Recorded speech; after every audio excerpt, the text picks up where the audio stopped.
እናቷን ለምን አይለምትላት? አስረግጬ ነው ነገር ውጣ ከዚህ ማን እንደሆነች አላውቅም። ህፃን ተደፈረ ምናምን ተደፈረ 7 ዓመት 17 ብርቅ ነው። የ4 ዓመት ህፃን እኮ ተደፍሯል። አንዴ እኮ ነው ሰው የሚሳሳተው፣ ወይ ሁለቴ ነው እኮ የሚሳሳተው፣ ወይ ሶስቴ ነው እኮ የሚሳሳተው። እንዴት ነው 100 ጊዜ ተሳስተ 100 ጊዜ ይቅርታ የምትባለው? በፍጹም መሆን የለበትም። ይሄ በእንደዚህ አይነት የ5 እና የ10 ዓመት ህፃን ልጅ የሚነገር ንግግር በይቅርታ የሚታለፍ ነገር አይደለም። እኔ ምንም ይሁን እያልኳችሁ አይደለም። ምንም ማድረግ እንደማንችል አውቃለሁ እኮ። ምን ልናደርገው እንችላለን? ምንም እንደማናደርገው አውቃለሁ። ግን ቢያንስ ህሊና ይኑረን፣ ቢያንስ ይቆጨን የሆነ ነገራችንን።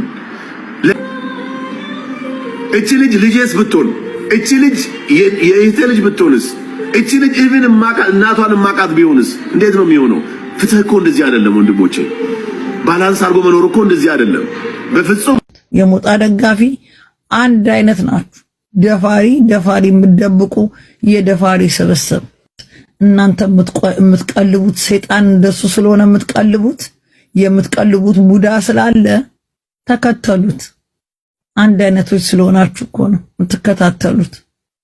አንድ አይነት የዚህ ሴትዮ ፍትህ አንድ ብቻ እኮ አይደለም። የተባበረው የአቃቤ ሕግ ጠበቃ፣ የባህር ዳር ፖሊሶች፣ አቃቤ ሕግ በየመስሪያ ቤቱ በየሄደችበት የተባበሩት የሞጣ አይነቶች እኮ ናቸው። እቺን ሴትዮ ያሳደዷት አንድ እኮ አይደሉም። እህቱ 3 ወጠምሻ ይሄንን የሚያክሉ ይዛኔ መጣችሁ እና እነዚህስ አፍቶ እንደው እንትኑን ካዳመጠ በኋላ ይቅርታ ጠየቀ። ባያዳምጥስ? ለ7 ዓመት ልጅ ተደፍራለች ድምጽ ሆናት ሲባል ጀግና ነው እናቱን ይድፈራት የሚል ቃል እንዴት ካንደበቱ ይወጣል? ስላልተገራ የሚቀልበው ጠንቋይ ስለሆነ የሚመራው ዳስዋይ ጣምፔት ካላዘጋችሁ እውነትም ሴቶች ሴት አይደላችሁ።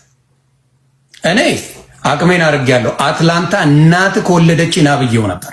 የአቅሜን አድርጌያለሁ ለኢትዮጵያ ሕዝብ። እኔ ሞጣም አናቱን ልሰነጥቅልህ ቃል ለምድር ለሰማይ ስፈልገው ነበር።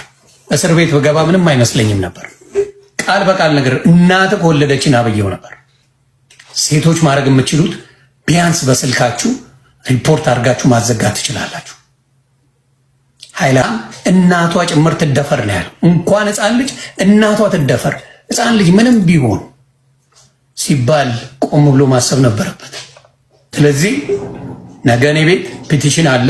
በዚች ሕፃን ልጅ የሚከፈለውን ዋጋ ከፍለን የኢትዮጵያን ሕገ መንግስት ለሴት ደፋሪ ለሕፃናት ደፋሪ በሙሉ በዘይት ተቀቅሎ እንዲሞት እናደርጋለን። በዘይት ተሰቅሎ አይደለም፣ ዘይት ውስጥ ነው ጭጭጭጭ እያለ እንዲሞት እናደርገው።